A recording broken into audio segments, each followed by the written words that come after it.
Hello and welcome back to Euron YouTube channel Euron Pathshala Jyotishala. तो friends, कैसे हैं आप सभी? आशा करती हूँ आप सभी अच्छे ही होंगे। इस वीडियो के माध्यम से मैं आपको समझाने वाली हूँ हिंदी का एक लेसन है शरणागत, जो कि ICSE स्कूल्स में +2 में 11th स्टैंडर्ड में पढ़ाया जाता है। उसकी एक्सप्लेनेशन मैं अपने स्टूडेंट्स को यहाँ दे रही थी, तो सोचा क्यों ना अपने यूट्यूब ऑडियंस के साथ भी इसे शेयर कर लूँ। तो चलिए चैप्टर की शुरुआत करते हैं। शरणागत ये चैप्टर वृंदावन लाल वर्मा द्वारा लिखी गई है। तो मैं डायरेक्टली चैप्टर के एक्सप्लेनेशन के साथ आगे बढ़ती हूँ। रज्जब अपना रोज़गार करके ललितपुर लौट रहा था। साथ में स्त्री थी और गांठ में 200-300 की बड़ी रकम। सो रज्जब एक main protagonist of the story is, यानी मेन पात्र जो है इस कहानी का मुख्य पात्र है रज्जब, जो अपना रोज़गार करके, जो अपना काम करके ललितपुर लौट रहा था, अपने गांव ललितपुर लौट रहा था। साथ में स्त्री भी थी और घाट में 200-300 की बड़ी रकम, मतलब 200-300 रुपये तब के समय में एक बहुत बड़ी रकम मानी जाती थी। मार्ग बीहड़ था और सुनसान। मार्ग में बीहड़ यानी कि बिल्कुल बिछड़ा हुआ, या बिल्कुल कोई भी व्यक्ति वहाँ से आना जाना नहीं कर रहा था, बिल्कुल भी सुनसान था। ललितपुर काफ़ी दूर था। ललितपुर जिस गांव उसे लौटना था वो काफ़ी दूर था। बसेरा कहीं ना कहीं लेना ही था, इसीलिए उसने मंडपुरा नामक गांव में ठहर जाने का निश्चय किया। तो उनका जो ललितपुर गांव था वो काफ़ी दूर था, रात काफ़ी शाम होने को थी और बसेरा यानी घर काफ़ी दूर था। तो कहीं ना कहीं इन्हें शाम को रुकना ही पड़ेगा या रात काटनी पड़ेगी, इसीलिए उन्होंने मंडपुरा नामक गांव में ठहर जाने का निश्चय किया। उसकी पत्नी को बुखार हो आया था। रकम पास में थी और बैलगाड़ी किराए पर करने में खर्च ज़्यादा पड़ता था। उसकी पत्नी, दैट इज़ रजब की पत्नी को बुखार था, फीवर आ गया था। रकम पास में थी, पैसे तो पास में थे, लेकिन बैलगाड़ी किराए पर करने में खर्च ज़्यादा पड़ता था। लेकिन यदि बैलगाड़ी वो करते तो पैसे कुछ ज़्यादा लग जाते, इसीलिए रजब ने उस रात आराम कर लेना ही ठीक समझा। तो मतलब बैलगाड़ी यानी कोई भी गाड़ी या वाहन उन्होंने नहीं किया, वाहन के ऊपर कुछ भी खर्च नहीं करना उचित समझा, और यही उचित समझा कि रात कहीं पर काट ली जाए। परंतु ठहरता कहाँ, जात छिपाने से काम नहीं चल सकता था। उसकी पत्नी नाक और कानों में चांदी की बालियाँ डाली थी और पैजामा पहने थी, परंतु लेकिन वो ठहरते कहाँ, क्योंकि उनके जात छिपाने, वो जिस जात के थे उसको छुपाना काफ़ी मुश्किल था। क्योंकि उसकी पत्नी, जो रजब की पत्नी थे, उन्होंने नाक और कानों में चांदी की बालियाँ पहन रखी थी और पैजामा भी पहनी थी, यानी उसकी जात, वो जिस जाति के थे वो क्लियरली समझ में आ रही थी, वो बखूबी समझ में आ रही थी कि वो किस जाति के थे। और तब के समय में कुछ जाति के लोगों को लोग शरण भी नहीं देते थे, यानी कि आसरा भी नहीं देते थे। इसके सिवाय गांव के बहुत से लोग उसको पहचानते भी थे। वह उस गांव से बहुत से कर्मण्य और अकर्मण्य ढोर खरीद कर ले जा चुका था। तो उसके सिवाय, मतलब इसके अलावा उसकी पत्नी के पहनावे से तो उनकी जाति की पहचान हो ही रही थी। इसके अलावा रज्जब को इसी गांव में, यानी कि मंडपुरा गांव में बहुत लोग उसे पहचानते भी थे, क्योंकि इस गांव से वो बहुत कर्मण्य और अकर्मण्य, यानी कुछ काम की और कुछ बेकार की खरीदारी वो कर चुका था। ओके, अपने व्यवहारियों से उसने रात भर के बसेरे के लायक स्थान की याचना की। तो जिनसे उसका व्यवहार था, रज्जब से जिनका व्यवहार था उस गांव में, उनसे सबसे उसने विनती की कि उसको आसरा या सहारा दिया जाए रात के लिए, किंतु किसी ने भी उसे मंजूर न किया। लेकिन किसी ने भी उसे सहारा या आसरा देना उचित न समझा। उन लोगों ने अपने ढोर रज्जब को अलग अलग और लुके छिपे बेचे थे। ढोर का अर्थ है कि जो जानवर होते हैं जो मर जाते हैं, पशु जो मर जाते हैं, जैसे कि गाय भैंस, बकरियां, भेड़ें, ये जब मर जाती है तो वो रज्जब को दे दिया करते थे, लुके छिपे उन्हें बेच दिया करते थे रज्जब को। टर्ने तो उन लोगों ने अपने ढेर तो अलग अलग, तो वो जानते थे कि रज्जब की जाति क्या है, इसीलिए उन्होंने उसको नहीं ठहराना ही उचित समझा। ठहरने में तुरंत ही तरह तरह की खबरें फैलती, इसीलिए सब ने इनकार कर दिया।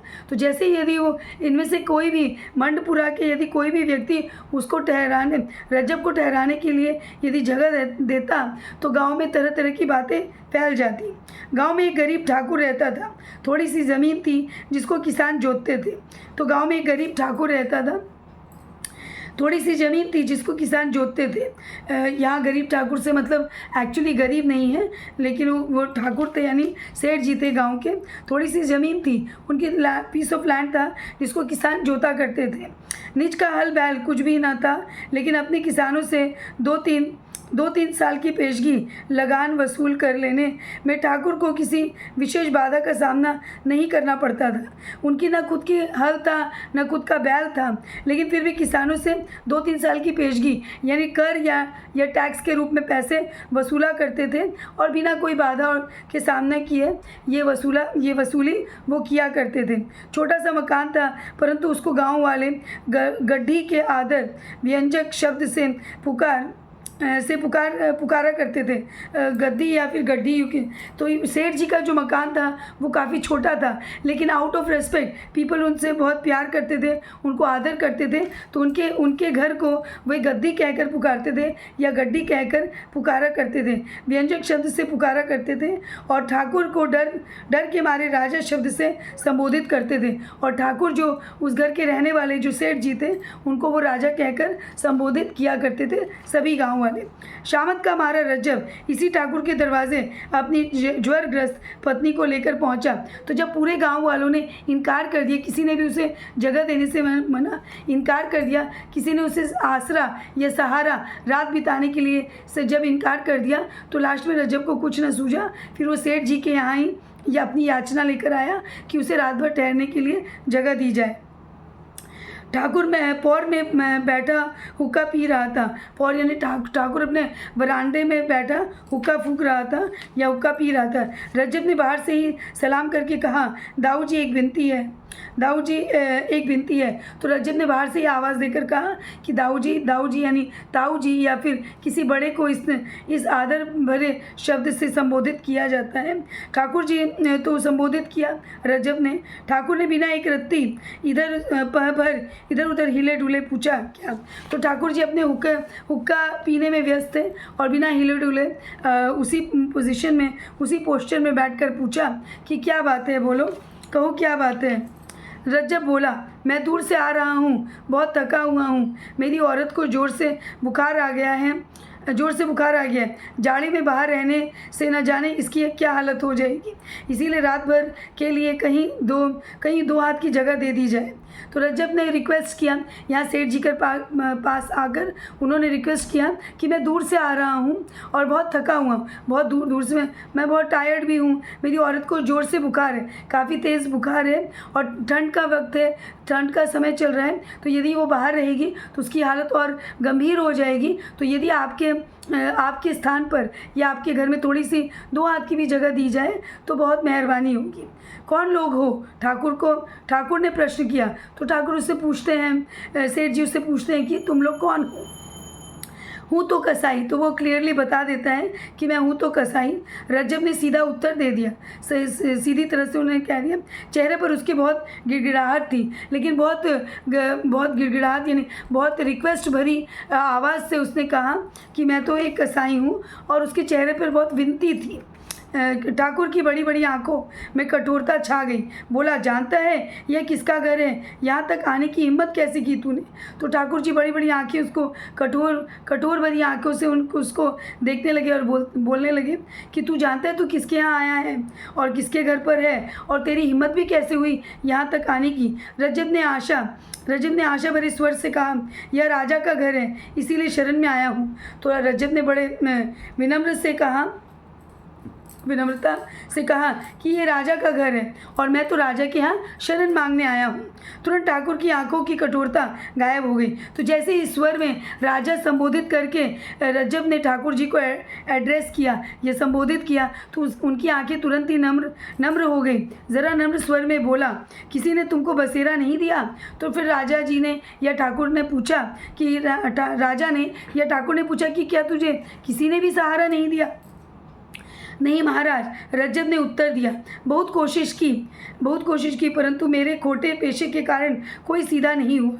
तो वो उसने बताया कि सच में कोई भी सीधा नहीं हुआ, किसी ने भी मुझे सहारा नहीं दिया, किसी ने भी मुझे आसरा या सहारा नहीं दिया।